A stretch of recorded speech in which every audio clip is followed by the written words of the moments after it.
Have you ever thought about waking up on an island where the presence of men is a distant memory for over 7 years?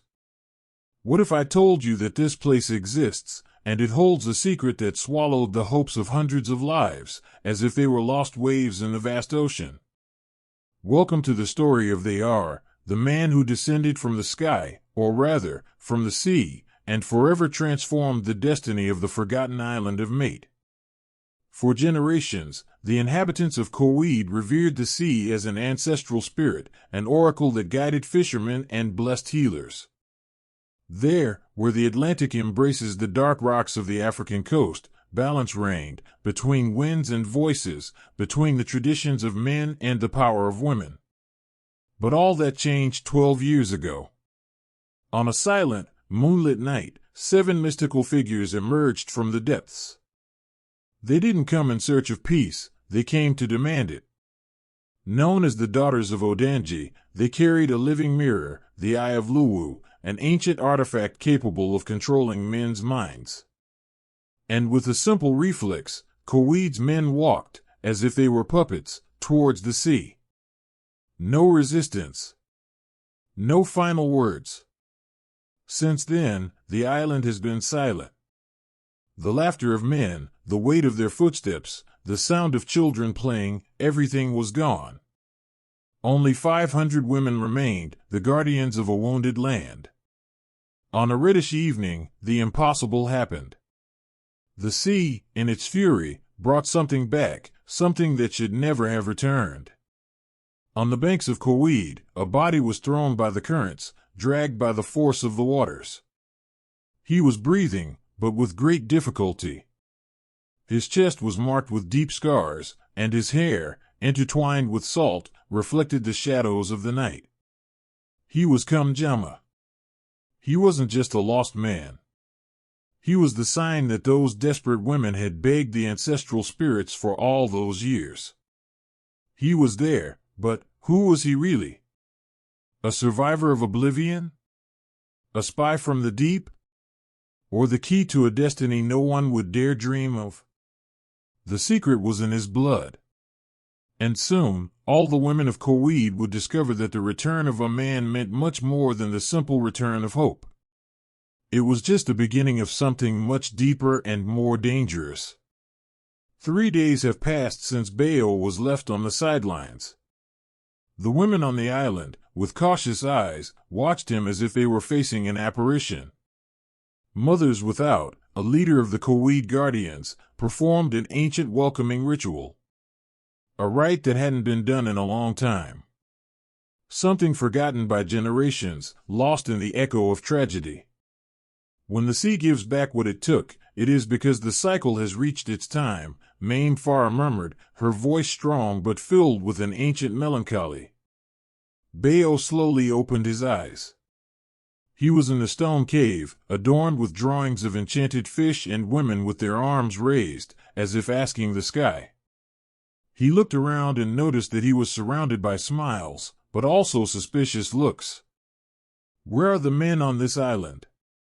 His voice, although weak, carried an unusual strength. The silence that followed was heavy. Then, one of the women replied, almost in a whisper. They are traveling to the markets. They should return before the full moon. Over the next few nights, Bayo began to tell his own story. How, at the age of 6, he and his mother were shipwrecked after a devastating storm that destroyed the boat they were traveling on. They were driven by relentless waves to a desert island in Mangu Bay, in the Gulf of Benin, where they survived with the few resources that the sea offered. His mother died when he was 12, and since then, he has lived alone, learning to protect himself from hunger and the weather. For 10 years, Bayo was just a shadow, isolated in the vast silence of the ocean. Finally, he built a raft and set out, not knowing whether he would find a new land or death. What he didn't know was that he was destined to find a mate. Farah, touched by the story, looked at him with eyes full of a truth that no one had ever had the courage to tell. We didn't tell everything. She gathered the women of the island in the House of Murmurs, where the island's secrets were shared among those who still remembered times gone by. And that night, Bayo would hear the truth that had been held in for so long. 12 years ago, on a night marked by blood moonlight, the waters of Kauwede glowed violet, and 7 figures emerged from the depths. As Daughters of Odanji, they accused Kauwede's men of breaking the ancient pacts with the sea, of having forgotten the sacred rituals, the offerings during the water equinox. And then, they brought the mirror. The Eye of Luwu. A coral glass artifact, with the power to hypnotize any man who looked at his reflection. And that night, 200 men, without resistance, walked to the sea. None returned. The women of Kauwede never spoke about it again, partly out of shame, partly out of fear that bringing a man to the island again would repeat the cycle. But Bayo now understood. He had not arrived by chance. He was the answer. And the answer, like the sea, never comes without a price. The dawn arrived colder than normal, and the stars danced in the sky like small lighthouses, observing the events on the island of Kauwede. The sea breeze grew stronger, and with it, a feeling that no one could explain. Bayo woke up in the House of Murmurs. His eyes were tired, but his mind couldn't stop thinking about Mame Farah's words, about the secrets that were being revealed in front of him. He no longer knew who he was nor what he had become. Everything seemed distant, like a story that cannot be completely remembered. He got up and walked to the small stone window.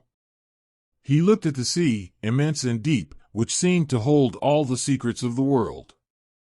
The sun hadn't yet risen, and the moon's reflection on the waves gave him a strange feeling of déjà vu. Something called him.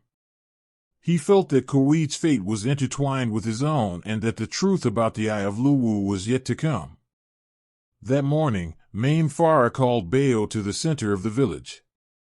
The small circle of women was gathered around a fire, the flames of which danced like ancient spirits that refused to die. They were anxious but also fearful. It wasn't every day that secrets from the past were brought to light. They are. The story you told us is no longer just yours. The sea, which you saw as your savior, is also our guardian. Now, we have to understand why you are here. Mame Farah's voice was firm but filled with silent concern. She looked at the fire, which cast long shadows over the faces of the women present. The fire burned slowly, as if it was consuming Kauwede's memories. And there, in the center of the village, the Daughters of Odanji made their appearance, like shadows in the night.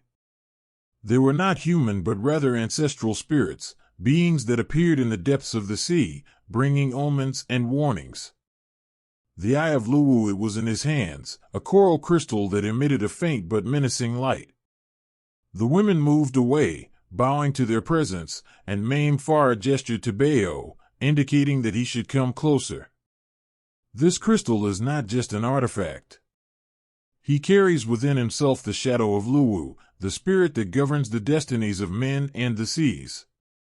When men broke the pact, Luwu lost trust in our souls. The death of the island men was not just a punishment but a warning. Now the balance needs to be restored. And you, Bayo, are here because the sea decided to give you a second chance. Bayo felt a chill run down his spine. He knew that the sea had always had power, but he had never imagined that his own existence was linked to such a great destiny. What should I do? His voice was a mix of uncertainty and resignation. Mame Farah took a deep breath before responding. The Eye of Luwu needs to be offered to Hissing Tree. This tree, located in the heart of the Forbidden Forest, is the point of union between our world and the realm of the ancestors. Only there can Luwu's spirit be appeased, and the cycle of the sea can be restored. But the path is dangerous, one of the women said, her tone serious like the echo of thunder. Many have tried, and none have returned. The silence that followed was dense, heavy. Bayo knew this journey would not be simple. The hissing path was an unknown trail, full of natural traps, creatures that man could not understand, and spiritual challenges that tested even the bravest. However, something inside him pushed him to accept. He had nowhere else to go. The sea had given him a second chance, and he knew he needed to follow his destiny, no matter how dark it was. Mame Farah gave him one last instruction. Believe, N'Jama, what you will take on your journey is not just the eye. It is the very essence of Kauwede. May the sea guide your steps, and may the ancestors protect your soul. With the crystal in his hands, Bayo set off into the forbidden forest. The wind that blew through the trees seemed to whisper ancient words, words that Bayo didn't understand but that somehow knew his name. The journey was about to begin. And with her, Kauwede's fate would be sealed. The forest of Hiss was a dense jungle, where tall trees intertwined, forming a natural roof that barely let the sunlight touch the ground. Bayo's every step was silent, but the sound of nature around him seemed to be alive, as if the forest itself was watching him. He carried with him the Eye of Luwu, which glowed softly, as if it had an energy of its own. The crystal seemed to pulse with each beat of his heart, guiding him but also challenging him. As he progressed, Bayo could feel that he was being tested, not only by the natural dangers of the forest but also by much larger forces. The forest had a reputation, and all the elders of Kauwede always warned about it. It was not a simple tangle of trees and roots. It was an ancestral territory, inhabited by ancient spirits, forces that protected secrets and walked a mysterious path. Those who dared to cross it often did not return. The whispers of lost souls, those who had tried before, seemed to follow him. However, Bayo could not retreat. He had already taken the first step, and there was no turning back. He felt that the fate of his island and his own soul depended on that crossing. At dusk, the sky over Kauwede was filled with black clouds, and the sound of the wind in the trees grew stronger and stronger. Bayo stopped for a moment and heard the distant echo of a drum, the sound he feared so much. It was the first time he heard the drum of hundreds, the guardian spirit of the forest. The drum was a warning. It wasn't just any sound. It was a calling. Whoever heard Kekini's drum had to decide, advance or return. Bayo took a deep breath, feeling the weight of the choice. He knelt down, raising his Eye of Luwu towards the sky, seeking an answer. The crystal glowed brightly, and something inside it lit up. The drum stopped. The wind stopped. In silence, Bayo moved on. Night fell, and the forest became even more impenetrable. The shadows of the trees took on a life of their own, changing shape, appearing and disappearing like mirages. Bayo, with his mind constantly alert, knew he was being tested by something beyond nature. It was then that, out of nowhere, a figure appeared in front of him. A dark-skinned woman, with hair that seemed to form waves of water, appeared between the trees.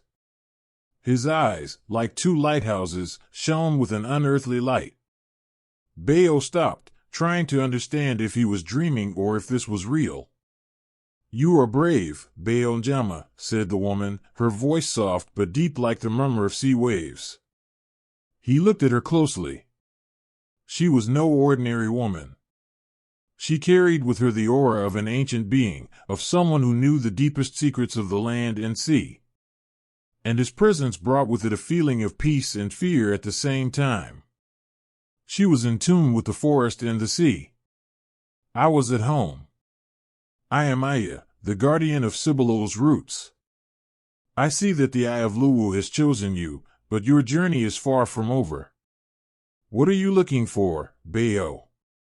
Bayo, feeling a mixture of reverence and curiosity, replied, "I need to take the eye to the hissing tree to restore balance to Kauwede and calm the sea spirits." Aya smiled, an enigmatic smile that brought no clear answer. She just nodded. "So the sea really chose you?" But remember, Bayo, it's not just the eye that needs to be restored. There is something about you that needs to be understood. The sea and the forest connect with the souls of those who inhabit them. Go, but don't forget that the biggest challenge is not in the path ahead, but within you. With those words, the woman disappeared, as if she had been carried away by the same breeze that had once seemed threatening but now carried with it a kind of silent guidance. Bayo continued his journey, knowing that Aya's words contained something he did not yet fully understand. Something inside him was changing, as if he was closer to something much bigger than he imagined. In the distance, the hissing tree was already beginning to appear on the horizon, immense and lonely, like a sentinel that guarded the secret of the balance between the worlds. When Bayo arrived at Hissing Tree, the air seemed thicker, charged with an energy he had never felt before. The tree's roots extended deep into the earth, and the crown, with its ancient branches, seemed to touch the sky. It was as if this place was the heart of Kauwede, where life and death danced an eternal dance. As he approached the tree, Bayo felt the Eye of Luwu pulse in his hands, guiding him to the center of the large root, where an empty space waited for him. The crystal in his hands began to glow brightly, responding to the tree's call. It was the moment he feared and longed for. The weight of fate rested on his shoulders, but he could no longer go back. With one last glance toward the horizon, where sea and sky met, Bayo knelt, placing the Eye of Luwu on the sacred ground. Immediately, a wave of energy enveloped Bayo's body, causing him to be pulled into a state of ecstasy and pain. The trees around him began to rustle, and a blue-green light illuminated the space, as if Cibelo's own spirit was awakening.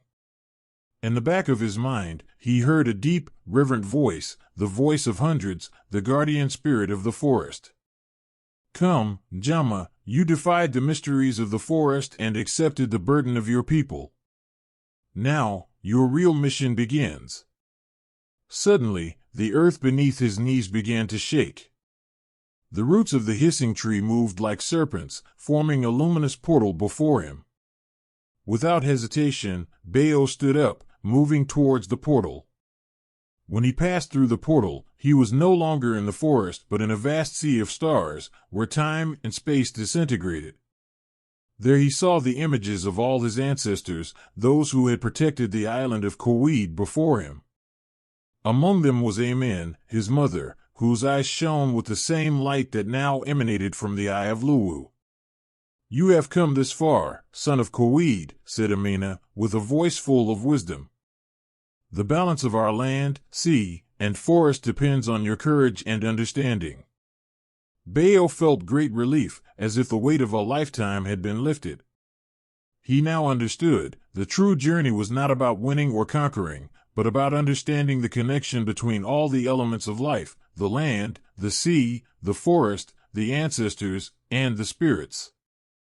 When Bayo returned to the real world, the wheezing tree was more alive than ever. Kauwede Island was beginning to bloom again, as if it had been restored to its original state. The spirits of the sea, forest, and sky were in harmony, and the lives of his people were renewed. But Bayo's journey was far from over. He knew that as long as the winds and waters were still alive, the challenges and lessons would continue.